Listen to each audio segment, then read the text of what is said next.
Hello everyone, welcome back. Here we're going to learn more about NumPy and we're going to start by learning about binary operations on arrays. So let's get started where we always do. We're going to import NumPy as NP. And let's go ahead and create two arrays, A and B. We'll have NP equal A equal NP.A range. We'll have going from 1 to 10. And B, we're going to go A range 121, but every other. Let's take a look at what these look like. So we got 1, 2, 3, 4, 5, 6, 7, 8, 9, 10. And we also have 1, 3, 5, 7, 9, 11, 13, 15, 17, 19.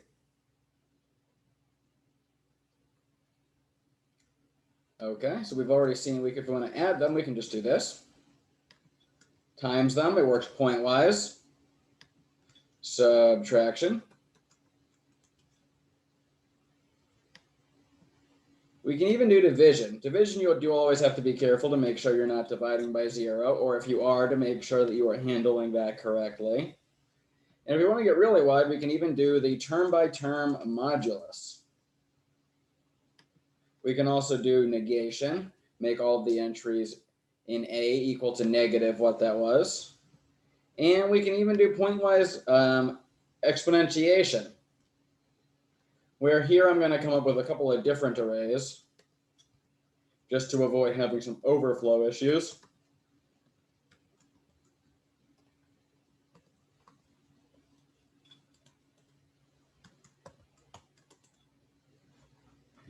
So here it took 1, raised it to the 4th, it took 2, raised it to the 5th, and it took 3 and raised it to the 6th. We can also use the absolute value.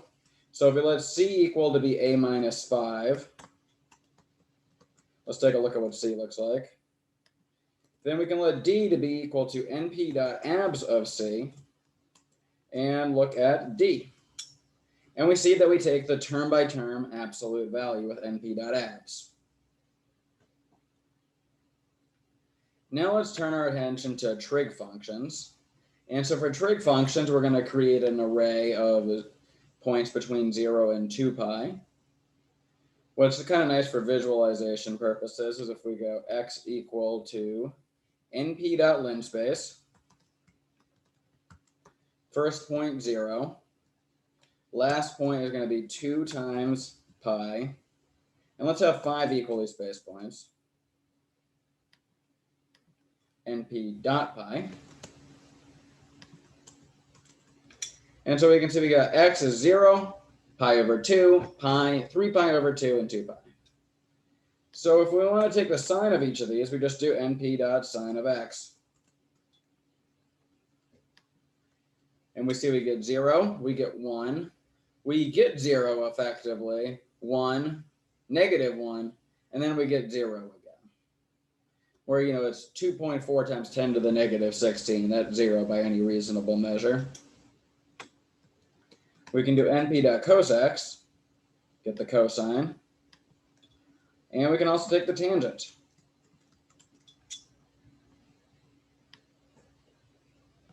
Now let's turn our attention to exponentiation and logs. For this, let's let x be the np.array 1, 2, 3. And if we just do np.exp,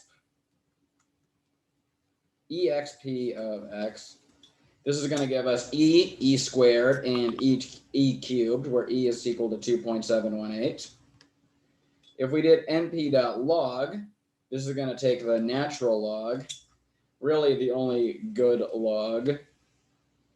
But if we did want to use the base 2 log, we'd have to do np.log 2. And we could even, if we were really just completely down in the dumps, we could take the base 10 log, np.log 10 of x. Now, as I mentioned earlier, with division works component-wise, and you need to be a little bit careful about dividing by 0. So let's let x be an array of all 1s, y, sorry, my indenting got a little screwed up there. Let's let y be an array of all 2s, And let's look at x over y and y over x. Okay, so that works the way you'd expect. But what if we change the second entry of x to be equal to 0? Or the third entry, the entry in position 2. Then if we do y over x, we get a warning, which that's darn good because we divided by 0. We should get some sort of warning. And we see that in the term where we divided by 0, position 2, we get an inf, for inf standing for infinity.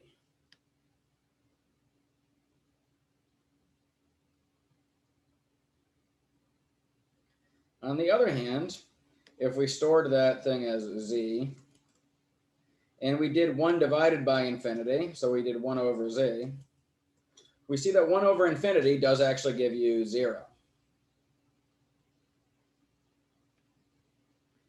Now let's know what happens if you try to take the log of a negative number.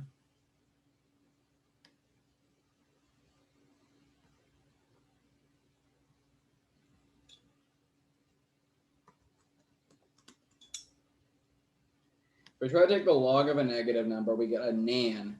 Nan stands for not a number. And the important thing to understand about nans is they propagate. So let's suppose that x is linearly spaced points between -1 and 1. And let's grab 5 of them. And let's y be in lin space between 10 and 11 and 5.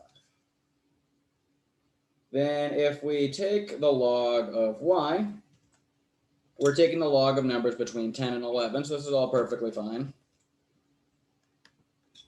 If we take the log of x, though, some of these numbers are negative, so we're going to get some nans. We got 2 nans and an inf, actually. So now if we add them, we're going to have to follow the rules of arithmetic for nans and for infinities. So we do np.log x plus np.log y. We see that when you take a number and add nan to it, you still get a nan. And when you take negative infinity and add something to it, you still get negative infinity.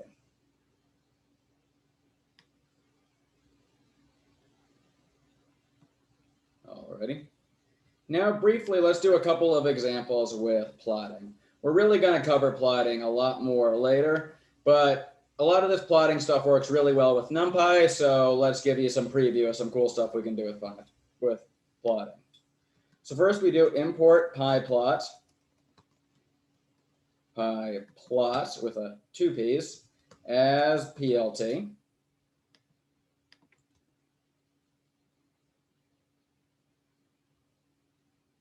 Sorry, it is from matplotlib import pyplot.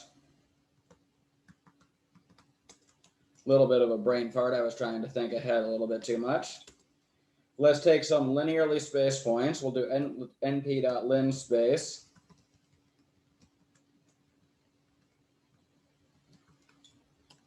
And we'll let y equal x squared. We want to make a really simple plot of this. All we just do is we type in plt.plot xy, and we get a nice little parabola, which looks like the plot of y equals x squared. If you want to get wilder, we can also do 2 plots on top of each other. So we could do plt.plot x e to the x, and then right on top of it do plot x np.log of x. Forgot the np dot. And we see we get these 2 plots right on top of each other. There's a runtime warning because log isn't defined for part of these numbers, but don't worry too much about that because when we do the plotting, it actually looks fine. What I don't like about this, though, is that I can't tell which is which. So the way I do this is I do plot, plt.plot x np.x of x, and now I add label equals r. R stands for it's a raw string. We'll learn more about what that means later. Y equals e to the x. And then we do plt.plot x np.log of x,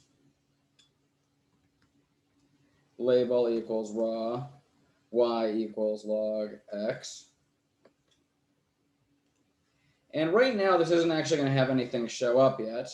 And it's telling me I have a mismatched parenthesis, whereas there's a quotation mark missing. So we need to add, in order for stuff to show up, we type in plt.legend. Get the same warning as before, but now we have a nice little legend where it tells us that the blue line is e to the x and the orange line is log x. Now we're going to conclude with a quick example on 2D plotting. So I'm going to create two 100 by 100 arrays. So I'm going to do a equals np.linspace, starting at 0, going up to 2 times pi, np.pi. And let's grab 100 squared of them. We'll let x equal a.reshape 100 by 100. And let y equal almost the exact same thing, dot t, where the dot t stands for matrix transpose. In other words, we switch the x and the y axis with each other.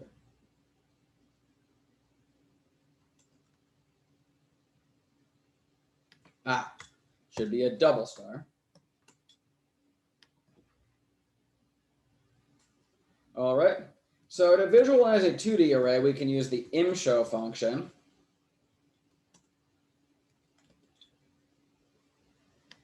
So we get a nice kind of thing that varies from top to bottom.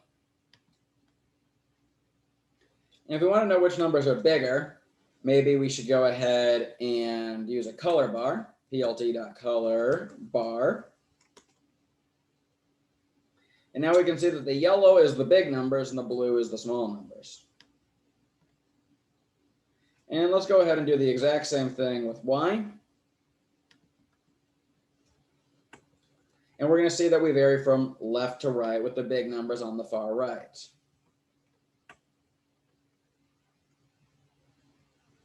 Now you're probably wondering yourself, where am I going with this? Let's let z equal np sine of x plus np.cos of y. And let's take a look at what z looks like.